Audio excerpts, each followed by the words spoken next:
का स्टार्ट होता है, हमें मूवी का मेन कैरेक्टर सियोंग दिखाया जाता है और उसकी बेटी का बर्थडे होता है। इसीलिए सियोंग की मदर उसे कुछ पैसे देती है ताकि वो अपनी बेटी को डिनर पर ले जा सके। लेकिन अब सियोंग को और पैसों की जरूरत होती है, तो इसीलिए वो अपनी मदर का एटीएम कार्ड चुरा लेता है। इसके बाद वो अपनी मदर के सारे पैसे चुरा लेता है और पैसों को वो लगा देता है हॉर्स राइडिंग में, और इस गेम में वो 4 मिलियन वॉन जीत जाता है। अब सियोंग ने एक कंपनी से बहुत सारे पैसे उधार ले रखे थे, तो इसीलिए वही लोग उसके पीछे पड़ जाते हैं। इसके बाद वो सियोंग को पकड़ ही लेते हैं और वो उसे काफी मारते हैं। और जब सियोंग उनके पैसे लुटाने के लिए अपने पॉकेट्स चेक करता है तो वो देखता है कि उसके पास तो पैसे हैं ही नहीं, यानी वो वाले पैसे जिसने हॉर्स राइडिंग में जीते थे। और तब उसे याद आता है कि जब वो इन लोगों से बचकर भाग रहा था तो वो एक लड़की से टकरा गया था, तो जरूर उसी लड़की ने ही उसकी जेब काट ली। अब क्योंकि सियोंग के पास पैसे तो होते ही नहीं, तो इसीलिए वो लोग उसे 1 महीने का और टाइम देते हैं जिसमें कि वो उनके पैसे लौटा दे। इसके बाद सियोंग कुछ पैसों का अरेंज करता है और अपनी बेटी को डिनर पर ले जाता है। इसके बाद सियोंग जल्दी से स्टेशन पर पहुंचता है, लेकिन अनलकीली उसकी ट्रेन तो मिस हो गई थी। और जब सियोंग वहाँ पर बैठकर ट्रेन के आने का वेट कर रहा था कि तभी अचानक से उसके पास एक आदमी आता है और ये अननोन पर्सन था, यानी सियोंग उसके बारे में कुछ नहीं जानता था। फिर वो अननोन पर्सन सियोंग को कहता है कि मैं तुम्हारे साथ एक गेम खेलना चाहता हूँ। वो सियोंग को कहता है कि अगर तुम इस गेम में जीत गए तो मैं तुम्हें 1 लाख वॉन दूंगा। तब इतने सारे पैसों का सुनकर सियोंग ये गेम खेलने के लिए एग्री हो जाता है। इसके बाद सियोंग काफी मार खाने के बाद ये गेम जीत जाता है, यानी वो 1 लाख वॉन हासिल कर लेता है। इसके बाद वो अननोन पर्सन सियोंग को एक कार्ड देता है, ये कहते हुए कि अगर तुम और पैसे जीतना चाहते हो तो इस कार्ड पर जो नंबर लिखा हुआ है उस पर कांटेक्ट करना। इसके बाद सियोंग जब अपने घर जाता है तो उसकी मदर उसे कहती है कि तुम्हारी बेटी अगले साल अपने स्टेप फादर के साथ यूएस में शिफ्ट हो रही है। यहाँ पर हमें ये पता चलता है कि सियोंग की डिवोर्स हो गई है और उसकी वाइफ ने दूसरी शादी भी कर ली है। लेकिन सियोंग कभी भी ये नहीं चाहता था कि उसकी बेटी उससे दूर जाए, लेकिन उसे बहुत सारे पैसे चाहिए होते हैं अपनी बेटी की कस्टडी वापस लेने के लिए, तो इसीलिए सियोंग उस कार्ड वाले नंबर पर कॉल करता है। इसके बाद सियोंग को एक गाड़ी में लाया जाता है जहाँ पर और भी लोग थे, लेकिन फिर उन सारे लोगों को बेहोश कर दिया जाता है। और जब उन सब लोगों की आँख खुलती है तो वो खुद को एक फैसिलिटी में पाते हैं जहाँ टोटल 456 लोग थे और वो वहाँ पर एज अ प्लेयर थे, क्योंकि उन सबको एक यूनिफॉर्म भी पहनाया हुआ था। इस फैसिलिटी का होस्ट यानी लीडर एक आदमी था जो कि फ्रंटमैन था वहाँ पर, और वो सब पर नजर रख रहा था। अब यहाँ पर एक कॉमन चीज थी कि जितने भी लोगों को वहाँ पर लाया गया था उन सब ने कर्जे लिए हुए थे बहुत ज्यादा। सियोंग वहाँ पर प्लेयर नंबर 1 से मिलता है जो कि एक बूढ़ा आदमी था। उस बूढ़े आदमी को ब्रेन ट्यूमर था, यही वजह थी कि वो यहाँ पर आया था, क्योंकि उसकी लाइफ तो वैसे भी खत्म ही होने वाली थी। इसके बाद वहाँ पर 2 प्लेयर्स जिनमें लड़की का नाम सैब्यूक और लड़के का नाम जेंग होता है, उनके बीच फाइट होती है। अब यहाँ पर सैब्यूक वही लड़की थी जो सियोंग के पैसे लेकर भाग गई थी, यानी उसी ने उसकी जेब काटी थी। सियोंग तो उसे देखते ही पहचान लेता है, इसीलिए वो अपने पैसे मांगने के लिए उसके पास जाता है। तभी वहाँ पर कुछ गार्ड्स आ जाते हैं जिन्होंने पिंक कलर का यूनिफॉर्म पहना था और उनके फेस अच्छी तरह से कवर्ड थे। गार्ड्स उन सभी प्लेयर्स को बताते हैं कि तुम्हें यहाँ पर टोटल 6 गेम्स खेलनी होंगी और जो इस गेम का विनर होगा उसे बहुत सारे पैसे मिलेंगे।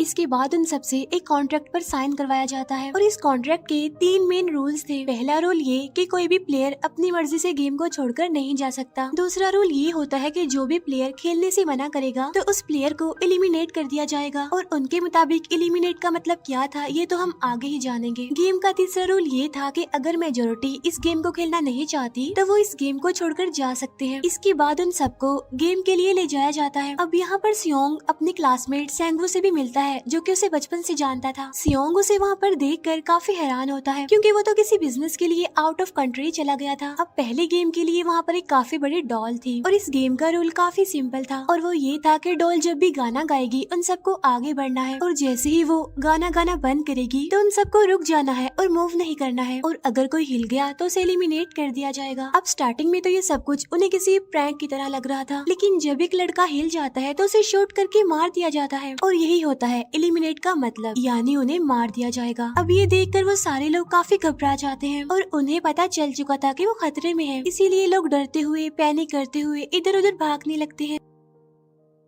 लेकिन अब क्योंकि गेम का रूल था इसीलिए जो भी हिलता है उसे मार दिया जाता है, और जितने भी सर्वाइवर होते हैं वो किसी न किसी तरह इस गेम को कंप्लीट कर ही लेते हैं। लेकिन जो लोग मर जाते हैं उनकी डेड बॉडीज को वहाँ से ले जाया जाता है, और अब 456 प्लेयर्स में से सिर्फ 255 ही रह गए थे। अब क्योंकि वो सारे प्लेयर्स इतना ज्यादा डर जाते हैं कि अब कोई भी गेम खेलना नहीं चाहता था। लेकिन जैसा कि रूल नंबर 3 था कि अगर मेजोरिटी चाहे तो वो ये गेम स्किप कर सकती है, तो इसीलिए उनका लीडर यानी फ्रंटमैन वोटिंग करवाता है। लेकिन इससे पहले उन्हें प्राइज मनी दिखाई जाती है, यानी जो विनर को मिलेगी। लेकिन इन केस अगर कोई गेम को छोड़कर चला जाएगा तो ये सारे पैसे मरे हुए प्लेयर्स की फैमिलीज को मिल जाएंगे। और ये prize money total 45 billion won होती है। इसके बाद वोटिंग करवाई जाती है, जिसमें मेजोरिटी इस गेम को खेलना नहीं चाहती थी, तो इसीलिए गेम को यहीं पर स्टॉप कर दिया जाता है। लेकिन अगर कभी फ्यूचर में वो लोग चाहें तो इस गेम को रीज्वाइन कर सकते हैं। इसके बाद सभी लोगों को उनके घरों पर छोड़ दिया जाता है। नेक्स्ट डे सियोंग पुलिस स्टेशन जाता है और वहाँ पर वो पुलिस को सारी बात बता देता है। लेकिन उन लोगों को सियोंग की बातों पर यकीन नहीं होता और उल्टा वो लोग उसे पागल समझने लग जाते हैं। इसके बाद सियोंग उन्हें वही वाला कार्ड दिखाता है, लेकिन हैरान कर देने वाली बात तो ये है कि उस पर जो नंबर था वो रॉन्ग था। इसके बाद सियोंग जब घर जाता है तो उसकी मदर वहाँ पर नहीं होती। उधर सियोंग का क्लासमेट सेंगवू अपनी मदर को छुपकर देख रहा होता है और तभी वहाँ पर सियोंग भी आ जाता है। यहाँ पर सेंगवू अपसेट होते हुए सियोंग को बताता है कि मेरे ऊपर 6 बिलियन का कर्ज है। वो बताता है कि मैंने क्लाइंट्स के पैसे लेकर स्टॉक मार्जिन में लगा दिए थे, लेकिन अनलकीली वो सारे पैसे डूब गए। और तभी सियोंग के पास हॉस्पिटल से कॉल आती है। सियोंग की मदर का पाँव काफी इंजर्ड था, लेकिन डायबिटीज का ट्रीटमेंट न होने की वजह से उनकी चोट और ज्यादा बढ़ गई। तब डॉक्टर सियोंग को बताते हैं कि तुम्हारी मदर का ट्रीटमेंट हो सकता है, लेकिन इसके लिए हमें इनका पाँव काटना होगा। लेकिन इस ऑपरेशन में बहुत सारे पैसे लगने वाले थे। लेकिन जाहिर सी बात है सियोंग के पास इतने पैसे तो होते नहीं। इवन उसने तो अपनी मदर के इंश्योरेंस के पैसे भी उड़ा दिए थे। तब इसीलिए सियोंग पैसे मांगने के लिए अपनी वाइफ के पास जाता है, लेकिन उसकी वाइफ उसे पैसे देने से इनकार कर देती है। फिर उसकी वाइफ अपने हस्बैंड को बताती है कि सियोंग आया था पैसे मांगने के लिए, और तभी उसका हस्बैंड सियोंग को पैसे देने आता है। साथ साथ उसे ये भी कहता है कि मेरी फैमिली से दूर रहो। लेकिन सियोंग उसे मारने लगता है और तभी उसकी बेटी भी वहाँ पर आ जाती है। इसके बाद सियोंग का एक फ्रेंड अपने बॉस के पास पैसे मांगने जाता है, लेकिन उसका बॉस उसे पैसे देने से मना कर देता है, तो इसीलिए उन दोनों के बीच फाइट होने लगती है। इस फाइट के दौरान उसके बॉस का हाथ मशीन में आ जाता है, तो मौके का फायदा उठाकर सियोंग का फ्रेंड पैसे लेकर वहाँ से भाग जाता है। फिर इसके बाद सियोंग का फ्रेंड अपने घर आकर अपनी वाइफ को कहता है कि पहली फ्लाइट लो और जाओ यहाँ से। इसके बाद सईब्यूक एक एजेंट से मिलती है, क्योंकि उसने अपनी मदर को नॉर्थ एरिया से साउथ एरिया में लाना था। सईब्यूक वही लड़की जिसने सियोंग की जेब काटी थी, लेकिन यहाँ अपनी मदर को लाने के लिए सईब्यूक को बहुत सारे पैसों की जरूरत थी। अब सईब्यूक का एक छोटा भाई भी होता है, जिससे उसने प्रॉमिस किया होता है कि मैं मदर को जरूर ले आऊंगी। इसके बाद हमें एक ऑफिसर दिखाया जाता है, और इस ऑफिसर का भाई कुछ टाइम से मिसिंग था, इसीलिए वो ऑफिसर अपने भाई के घर जाता है, जहाँ उसे पता चलता है कि उसका भाई तो पिछले कुछ दिनों से अपने घर पर भी नहीं आया। और जब वो ऑफिसर घर को चेक कर रहा होता है तो उसे एक कार्ड मिलता है वहाँ पर, और इस ऑफिसर ने सेम ऐसा ही कार्ड पुलिस स्टेशन में सियोंग के पास भी देखा था, तो इसीलिए वो ऑफिसर सियोंग के पास जाकर उससे इस बारे में पूछता है, लेकिन सियोंग उसे कुछ नहीं बताता। इसके बाद सियोंग जब अपने घर जाता है तो उसे वो कार्ड दोबारा मिल जाता है वहाँ पर। अब सियोंग डिसाइड करता है कि वो दोबारा से उस गेम को ज्वाइन करेगा, इसीलिए सभी प्लेयर्स को एक शिप के पास ले जाया जाता है। इधर ही वो ऑफिसर भी गाड़ियों का पीछा करते हुए उस शिप तक आ जाता है। वो एक गार्ड को मारकर उसे पानी में फेंक देता है। इसके बाद उन सभी प्लेयर्स को एक आइलैंड पर मौजूद फैसिलिटी में लाया जाता है। अब यहाँ पर उन्हें जरा भी अंदाजा नहीं था कि अगला गेम कौन सा होगा और उसे कैसे खेला जाएगा। इसके बाद वो लोग अपनी अलग अलग टीम्स बना लेते हैं। रात को सईब्यूक और उसकी फीमेल फ्रेंड वॉशरूम जाते हैं। यहाँ पर सईब्यूक गार्ड्स की नजरों से बचते हुए उस फैसिलिटी को एक्सप्लोर करने लगती है। तभी वो देखती है कि गार्ड्स बड़े बड़े बर्तनों में कुछ बना रहे हैं,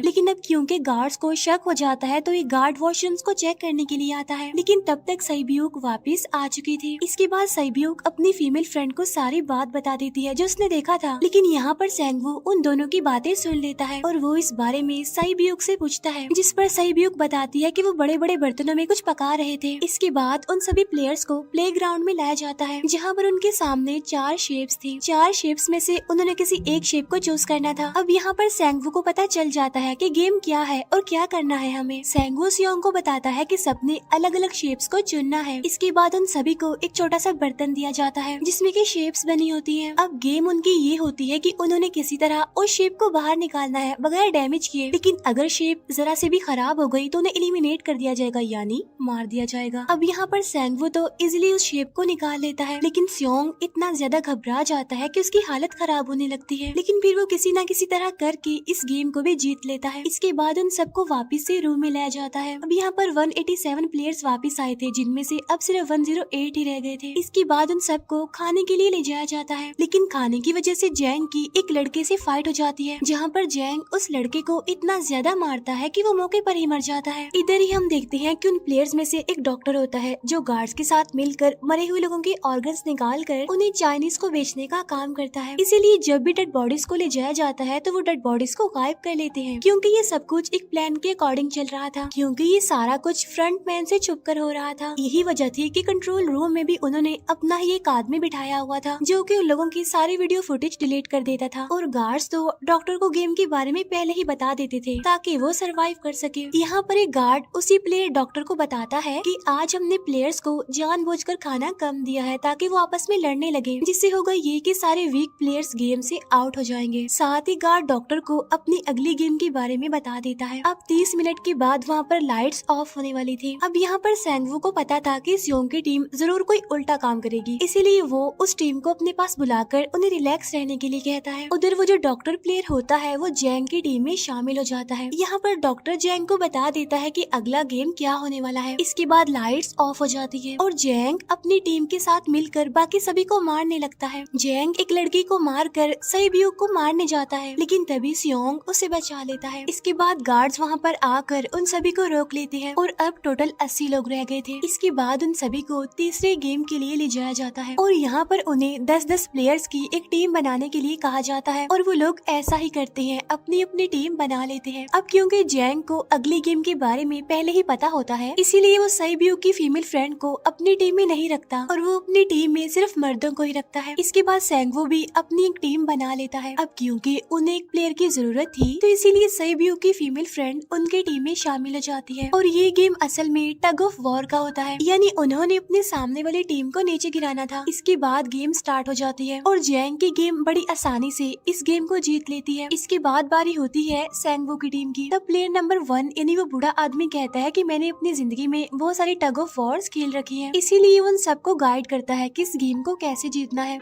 तो इसीलिए वो लोग किसी न किसी तरह करके इस गेम को जीत जाते हैं। फिर दिखाया जाता है कि 30 मिनट के बाद दोबारा से लाइट्स ऑफ हो जाएंगी, जिस पर सैंगवू उन सबको कहता है कि रेडी रहना। तो इसीलिए वो डिसाइड करते हैं कि एक एक करके हम पहरा देंगे। अब जैंग की टीम में एक से बढ़कर एक चालाक प्लेयर था, तो इसीलिए जैंग को डर होता है कि कहीं उसकी टीम उसे ही साइड पर न लगा दे, यानी उसे ही अपने रास्ते से न हटा दे। दूसरी तरफ डॉक्टर और गार्ड्स मिलकर डेड बॉडी के ऑर्गन्स निकाल रहे होते हैं, और इन ऑर्गन्स को डिलीवर करने जाना था गार्ड नंबर 28 एंड 29। तब वो सभी एक डेड बॉडी के बारे में बातें करने लगती हैं, जिसकी सिर्फ एक किडनी थी और वो उसे ज़ॉम्बी कह रहे थे। अब यहाँ पर जो गार्ड नंबर 29 था, यानी जिसने वो ऑर्गन्स डिलीवर करने जाने थे, वो कोई और नहीं बल्कि वो ऑफिसर था जो गार्ड के बेस में वहाँ पर आया था। और ये सब बातें सुनकर उसे शक होता है कि शायद ये लोग मेरे भाई की बात कर रहे हैं, क्योंकि उसकी भी एक ही किडनी थी। इसके बाद नंबर 28 और 29 यानी वो ऑफिसर ऑर्गन्स को डिलीवर करने के लिए चले जाते हैं। रास्ते में वो ऑफिसर नोटिस करता है कि टनल में तो बॉम्ब लगा हुआ है। तब नंबर 28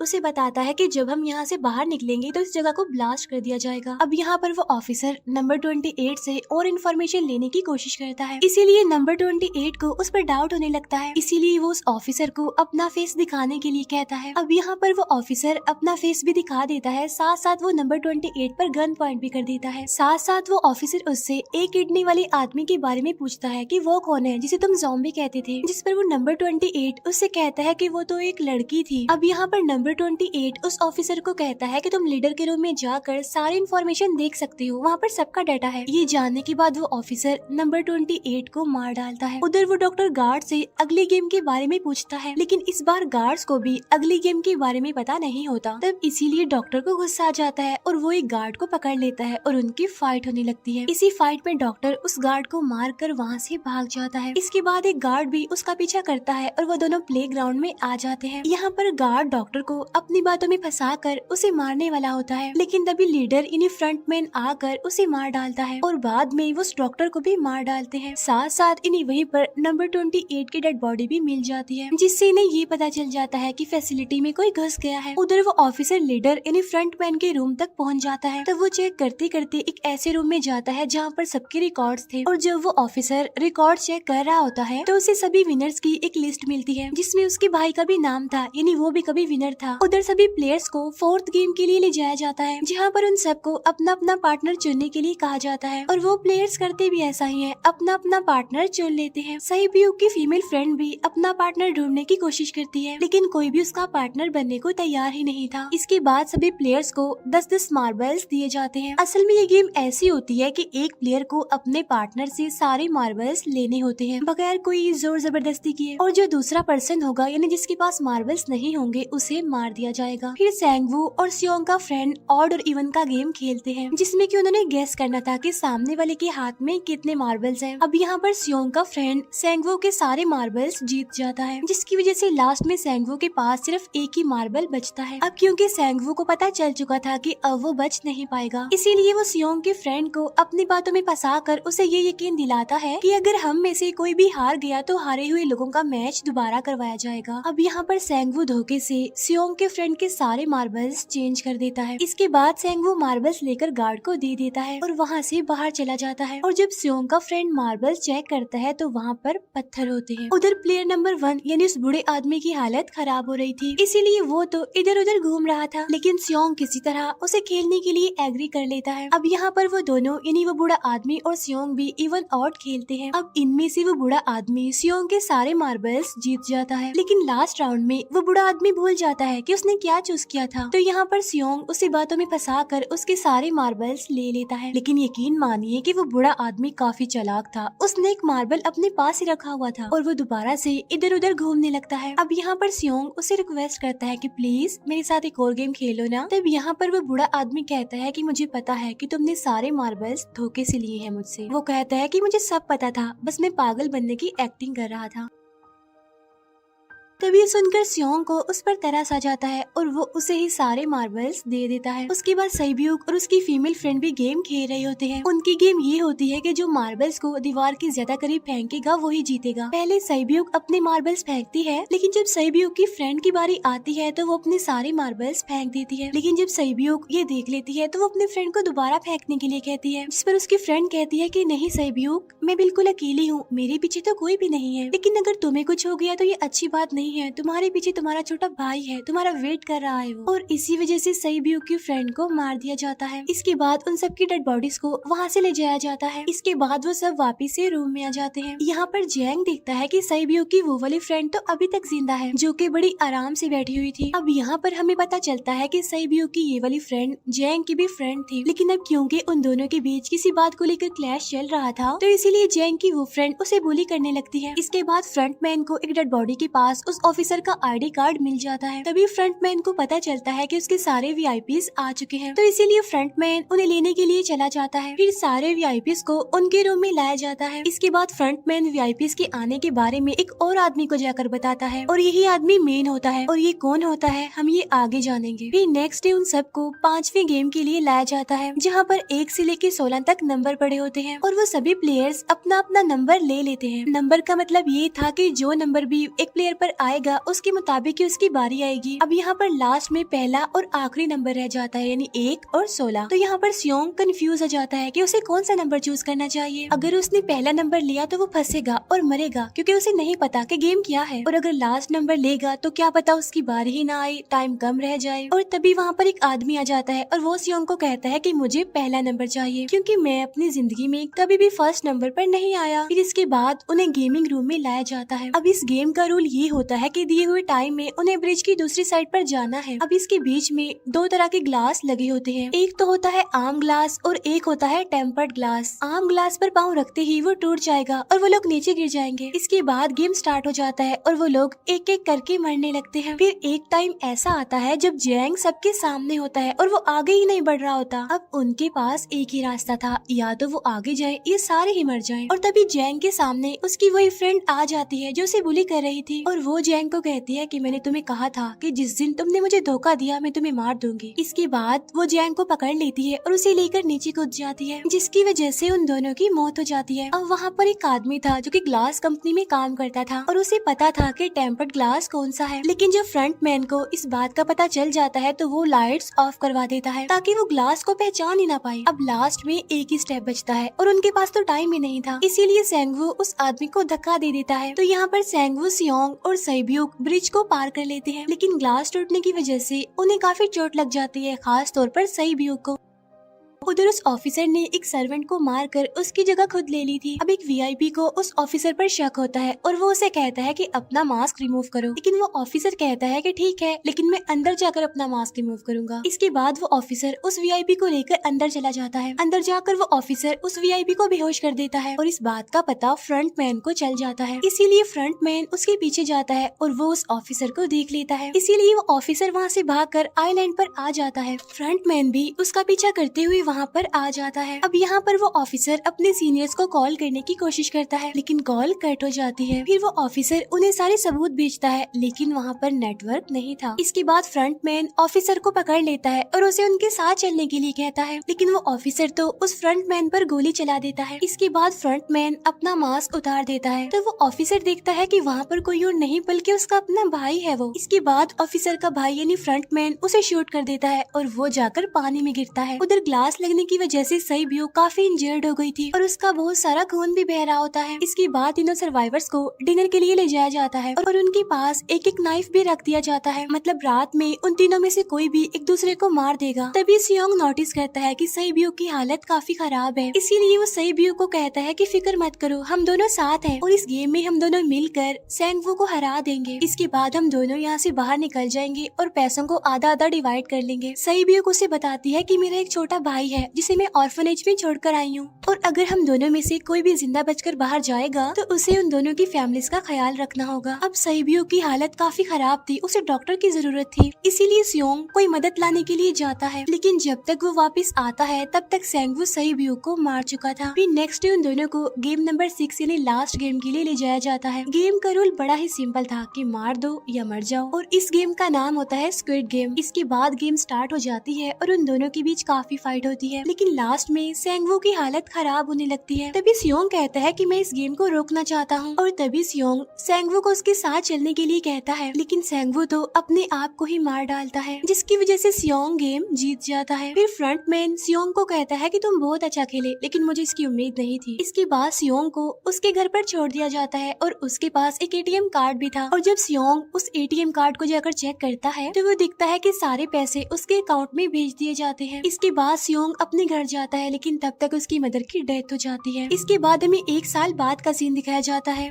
जहाँ पर हम देखते हैं कि सियोंग की हालत काफी खराब हो गई है, यानी वो काफी नशा करने लग गया है और उसने अब तक उन पैसों को हाथ तक नहीं लगाया। एक दिन एक फूल बेचने वाली औरत सियोंग के पास आती है और वो उसे सेम वैसा ही कार्ड देती है जिसमें एक एड्रेस लिखा हुआ था और फिर सियोंग उस एड्रेस पर जाता है, जहाँ पर उसे पता चलता है कि ये सारा किया धरा किसी और का नहीं बल्कि उस बूढ़े का है, प्लेयर नंबर 1 का, और वो अभी भी जिंदा है। यहाँ पर वो बूढ़ा आदमी सियोंग को बताता है कि मैं अपनी लाइफ से बोर हो चुका था और ये सारी गेम मैंने अपने क्लाइंट्स के साथ मिलकर बनाई ताकि मैं लोगों को मरता हुआ देखकर एंजॉय कर सकूं, लेकिन हाँ, हमने किसी को मजबूर नहीं किया था ऐसा करने के लिए और मैंने गेम में इसीलिए पार्टिसिपेट किया क्योंकि गेम देखने से ज्यादा उसे खेलने में मजा आता है। वो कहता है जो पैसे तुम्हारे पास हैं वो मेरे ही हैं और ये कहते ही उस बूढ़े आदमी की मौत हो जाती है। इसके बाद सियोंग सईब्यूक के छोटे भाई के पास जाता है और उसे लेकर वो जाता है सेंगवू की मदर के पास और वो सेंगवू की मदर को कहता है कि इस बच्चे का ख्याल रखना, साथ साथ वो उसे एक बैग भी देता है जिसमें बहुत सारे पैसे होते हैं। इसके बाद सियोंग स्टेशन पर जाता है जहाँ पर उसे वही अननोन पर्सन मिलता है जो कि उसे मूवी के स्टार्ट में भी मिला था। यहाँ पर सियोंग उसका पीछा भी करता है, लेकिन तब तक वो भाग चुका था। फिर सियोंग उस कार्ड वाले नंबर पर कॉल करता है और वो पूछता है कि तुम लोग कौन हो